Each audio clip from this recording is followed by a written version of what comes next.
네, 지금부터 오스트왈드 박사의 비즈니스 모델 캔버스 강연을 같이 시청해 보도록 하겠습니다.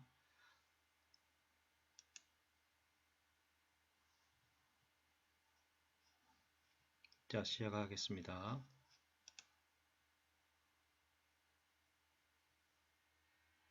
Called Business Model Generation together with Yves Pigneur.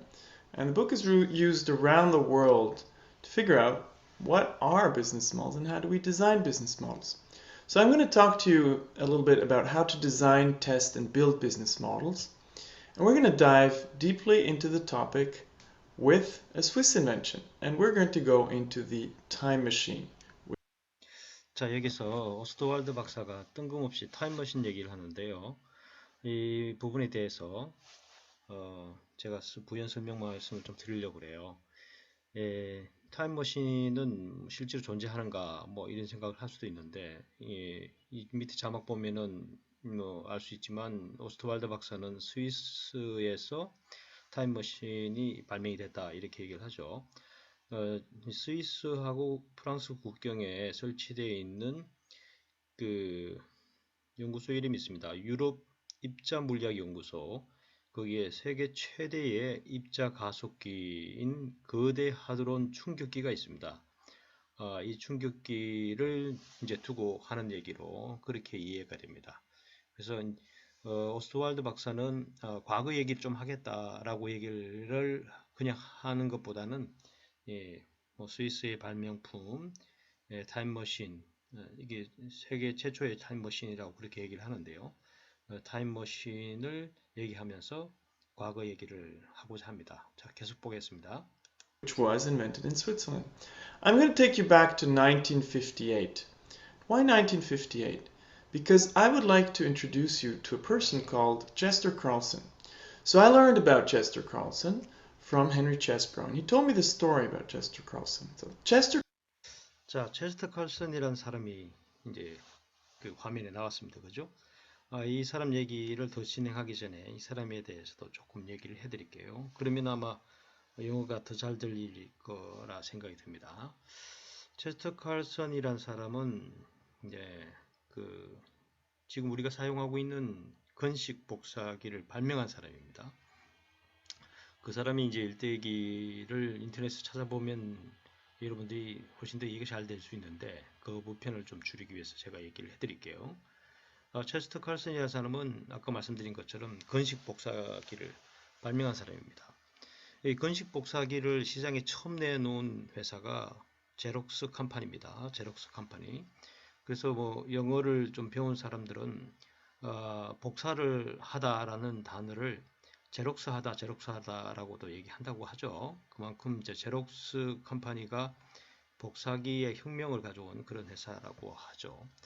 그럼 이 체스터 칼슨은 이제 어떤 사람이길래 이렇게 이제 복사기를 발명하게 됐느냐라는 그 간단한 얘기를 하면 체스터 칼슨은 어렸을 때 굉장히 어려웠대요.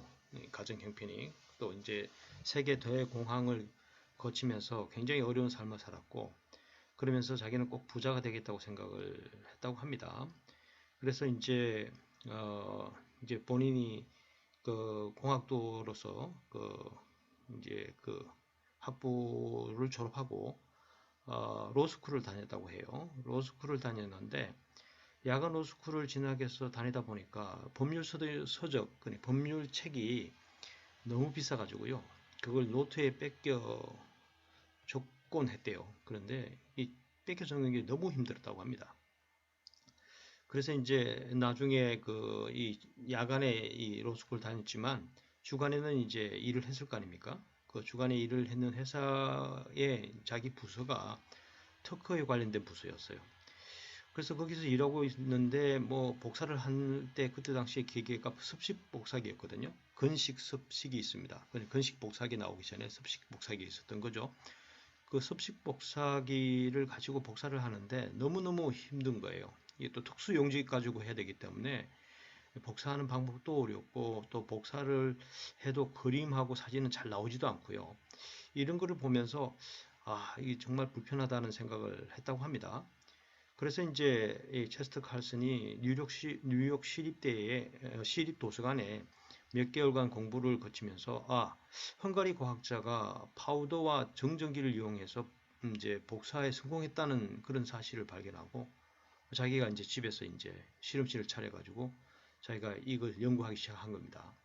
그래서 자기가 대학교 때 화학하고 물리학을 갖다가 이렇게 경험을 했기 때문에 그걸 가지고 해봤는데 잘 안 된 거죠. 안 돼서 나중에 이제 그 물리학자를 한 사람 고용해가지고 같이 이거를 하게 됩니다. 그러면서 이제 1938년에 정전기를 통한 복사에 성공을 하고 이것에 대해서 이제 건식 복사기의 원리를 발명하게 되는 거죠. 그렇게 해서 이제 체스터 칼슨이 잘 되면 다행인데 그때부터 이제 불행이 시작됐어요. 그래서 이제 계속해서 발명한다고 치고 집에서 계속해서 그 실험실에만 처박혀 있으니까 이제 돈을 못 벌 거 아닙니까? 그러면서 이제 결국은 이제 칼슨의 아내가 이혼을 요구해요. 그래서 이제 결국은 이혼을 당하고요. 그리고 이제 이제 특허를 신청해서 특허를 갖고 있었지만 이것을 이제 사업화하는 데에 돈을 더 이렇게 투자해 줄 수 있는 그런 회사를 찾지 못합니다. 그러다가 이제 바텔 연구소에서 이제 지원을 받고 조건은 이제 복사기 만들면 로열티를 60%를 주겠다 이렇게 해가지고 1944년에 이거를 같이 연구하게 됩니다. 그러다가 이제 1947년에 이 연구하는 기사 이런 것들이 이제 그 할로이드라는 회사의 윌슨 조셉 윌슨이라는 사장한테 이게 이제 읽혀지게 됩니다. 그걸 알게 된 거죠. 그래서 이제 이 체스터 칼슨이 이 복사기를 한다고 하니까 이게 돈이 되겠다 상품으로 하면 그래서 이제 그 사람 체스터 칼슨을 갖다가 스카우트해서 복사기 연구를 하도록 지원을 하게 됩니다. 자, 이 정도 듣고요. 이 정도의 백인 지식 가지고 계속해서 한번 이 동영상을 보도록 하겠습니다. Carlson was at the head of a research team at a company called Haloid, and he invented the first modern day photocopying machine. This was an amazing machine. It could make 2,000 copies a day at a time where you could maybe make 15 to 30 with a very smelly and dirty process. Okay, so that was a big technological jump. Problem was that this technology was very expensive. It was about 7 to 8 times more expensive than anything known at the time. So what do you do if you have this wonderful technology? You're not quite sure how you can bring it to the market. So Haloid went to the consultants, a company called Arthur D. Little, and they asked them, what should we do? Arthur D. Little did their market research, came back. What do you think they told Haloid? Well, they said, there's no market. They went out, they searched. Of course, you couldn't sell a technology that was so expensive. So Haloid didn't listen. They went back to the drawing board, and they came up with a new business model. It's actually the business model that defined the photocopying industry until today. So they thought, well, what if we allowed companies to lease the technology for $95 a month? And they would get 2,000 photocopies for free. But every time they would make an additional copy in that month, they would have to pay a couple of cents per copy. So what happened was that companies jumped on this offer.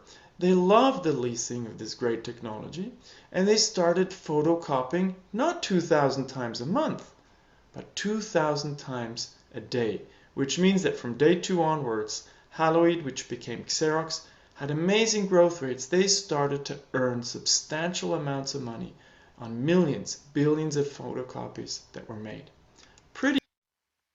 자, 여기까지 듣고요. 한번 내용을 정리를 해보죠. 정리를 해보겠습니다. 자, 지금 1959년에 얘기하고 있는 것은 바로 복사기 914. 이 복사기 914라는 것은 914가 뭔 숫자냐 하고 궁금할 수 있는데요. 우리나라로 치면은 이제 제일 흔하게 쓰는 그 복사 용지가 A4지죠. A4지인데 미국에는 A4라는 그런 용어를 쓰지 않습니다. 그래서 제일 많이 쓰는 사이즈가 9 by 14, 그러니까 9 곱하기 14라는 뜻이에요. 그래서 9 곱하기 14의 용지로 복사를 할 수 있다라는 뜻으로 이제 복사기 914를 드디어 이제 시장에 내놓게 된 거죠. 근데 이제 문제는 시장의 반응이 싸늘했다는 거 아니겠습니까? 왜 그러냐면 이 그 복사기가 높이가 1m고요. 폭이 1.2m고 이 무게가 300kg이었어요. 그리고 이 복사기가 얼마냐면 3만 달러였습니다. 3만 달러. 엄청난 돈이죠. 자, 그렇게 해서 이거를 구입할 수 있는 데가 있는지 이제 아드 디 리틀이라는 컨설팅 회사에다가 한번 시장 조사를 해보라 하는 거죠. 그 얘기를 하고 있습니다. 그 얘기를 했었어요. 그래서 그거를 조사를 해봤더니 아드 디 리틀 회사에서 뭐라고 그랬습니까? 시장이 없다. 예, 고객이 없다. 이렇게 얘기를 한 거죠. 그래서 이제 드디어 이제 상품을 만들었는데 시장에서 팔리지가 않으면 기업은 도산하게 되잖아요. 그래서 이제 제록스에서 생각을 한 거죠. 제록스 생각 얘기가 나왔으니까 이 얘기를 좀 더 하죠. 원래는 이제 할로이드라는 회사 이름이었지 않습니까? 그 앞에 뭐 자막이 잘못 나와서 할로윈이라고 나오기도 했었습니다만 할로이드입니다. 할로이드 제록스라고 제록스라는 이름을 더 붙이게 돼요. 그래서 이름이 할로이드 제록스라는 회사였습니다. 그러다가 제록스가 워낙에 유명하니까 할로이드를 빼요. 그래서 그다음부터는 제록스라는 회사 이름을 갖게 돼요. 예, 그렇게 됩니다. 근데 제록스라는 말은 어디서 나왔을까? 궁금하죠? 제로그래피라고 해서 제로는 이제 드라이라는 뜻이고요. 그래피라는 말은 프린트라는 뜻이에요. 그러니까 건식 인쇄라는 말이 제로그래피입니다. 제로그래피인데 그 앞에 말이 기니까 제로만 가지고 어떻게 이 회사 이름 혹은 회사 이름을 만들 수 없을까 한 거죠. 그랬는데 그때 당시에 제일 유명한 회사 잘 나가는 회사 중에 하나가 코닥이었어요. 코닥이 스펠링이 KODAK잖아요. 그럼 K로 시작해서 K로 끝나잖아요. 이게 아주 멋있어 보였다는 거죠. 그래서 제로 그러니까 XERO 이렇게 돼 있는데 그 뒤에다가 X를 하나 더 붙인 겁니다. 그래서 제록스가 된 거예요. 그런 역사를 갖고 있는데요. 하여튼 그런 이제 이름으로 해서 할로이드 제록스에서 이 복사기 914를 만들어서 시장에 내놓은 거죠. 그래서 이 오스트왈드 박사가 이런 얘기를 하지 않습니까? 시장이 없다고 하니까 그러면 우리가 한 달에 복사 2,000매를 할 수 있도록 하고 95달러에 이 복사기를 갖다가 임대를 해주면 어떨까? 리스를 한다 그랬죠. 그리고 2,000매 다음부터는 한 장당 4센트를 받겠다. 이렇게 얘기를 하고 임대를 해주자. 이렇게 얘기를 합니다. 그래서 실제로 시장에다가 그렇게 했더니 결국은 한 달에 2,000매를 복사를 한 게 아니고 하루에 2,000매를 하더라는 겁니다. 그래서 이 지금 화면에 나오는 것처럼 엄청난 매출의 성장을 갖게 된 거죠. 그래서 대단한 성공을 하게 됩니다. 그러면서 이제 할로이드 제록스는 더 이상 할로이드 제록스가 아니라 제록스라는 회사가 되는 거죠. 그래서 오스트왈드 박사가 얘기하는 것처럼 어떻습니까? 바로 이게 지금의 우리가 쓰고 있는 복사기의 비즈니스 모델, 즉 리스를 해서 물건을 쓰게 만든다 라는 겁니다. 지금 우리나라에서 복사기 회사나 아니면 뭐 여러 가지 기관에서 복사기를 구입해서 자기 재산을 가지고 그 복사기를 활용하는데 쓰는 데는 잘 없습니다. 대부분 다 리스를 해서 쓰죠. 예, 임대를 해서 쓴다는 얘기입니다. 그때 이 비즈니스 모델이 만들어졌다는 겁니다. 계속해서 보겠습니다. Interesting story. Now let's get back into the time machine and let's move to 1997. And I want to introduce you to two people who probably don't need any introduction. Larry Page and Sergey Brin. Probably you know them very well. Now they came up with another invention, or we could say they popularized the first modern day search engine. They had a different problem. Their product, their service, was not too expensive, it was free. Now how do you make money from free? I think they have proven how you can do that. They figured out how to make money from contextualized advertising by selling search terms. And not just by selling them, by auctioning them off. So the pricing mechanism made the big difference. Now, if you look at those two examples, what do they have in common? What's 자, 그다음 사례는 아주 짧게 얘기를 했습니다. 그죠? 구글에 대한 얘기죠. 구글은 레디 페이지와 이제 그 친구가 같이 이제 그 창업을 했다고 얘기를 했습니다. 그죠? 그래서 이 구글은 도대체 돈을 어떻게 벌까?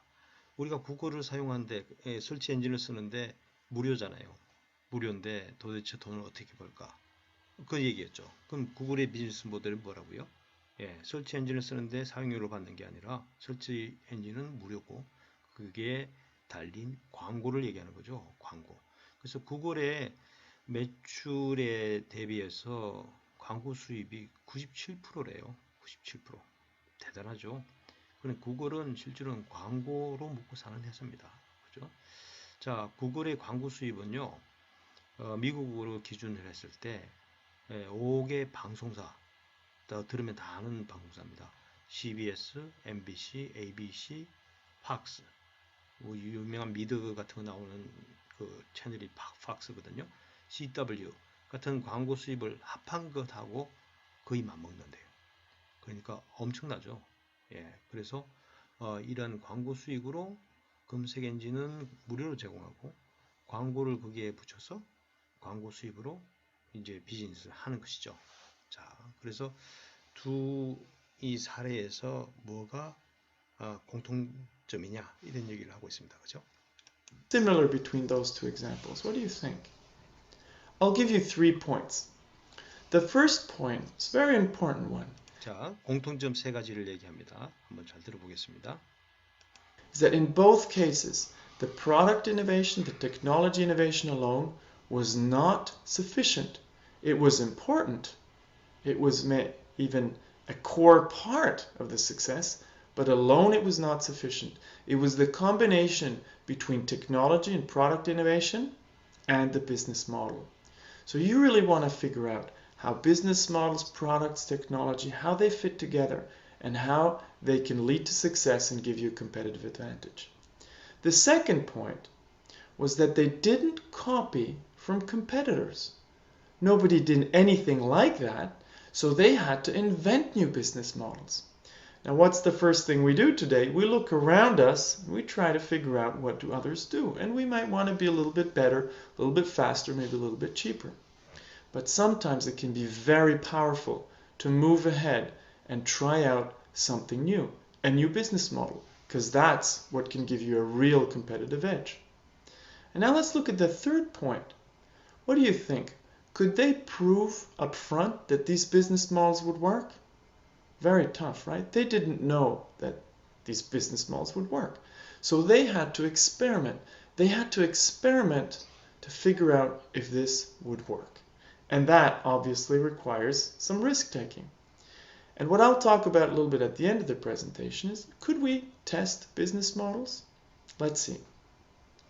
So there are 3 things that we don't do well when it comes to business models. And those 3 things were addressed in the points that we've seen before. And that's what I'm going to talk about the next couple. 자, 여기에서 3가지 정리하고 넘어가겠습니다. 3가지 공통된 게 뭐냐? 2가지 중에서 3가지 얘기했습니다. 첫 번째는 뭐냐면 사업이 성공하기 위해서는 제품 혁신이 있어야 되고 기술 혁신이 있어야 된다. 근데 그것만으로는 불충분하다. 그래서 비즈니스 모델이 필요하다라고 그렇게 얘기를 했습니다. 그러니까 아무리 좋은 제품을 만들어도 비싸서 못 쓴다든지 아무리 좋은 기술을 있더라도 그것으로 해가지고 어떻게 돈을 벌지를 모르면 성공할 수가 없다는 거죠. 2번째는 앞의 사례에서 경쟁자를 모방한 게 아니고 전혀 새로운 비즈니스 모델을 만들었다는 겁니다. 그러니까 제록스 같은 경우에는 제품을 만들어서 다른 제품보다 싸게 판다든지 다른 제품보다 월등하니까 그걸 이제 습식 복사기를 대신해서 건식 복사기를 판다든지 이렇게 하지 않았다는 거죠. 임대해서 리스 서비스를 했다는 거죠.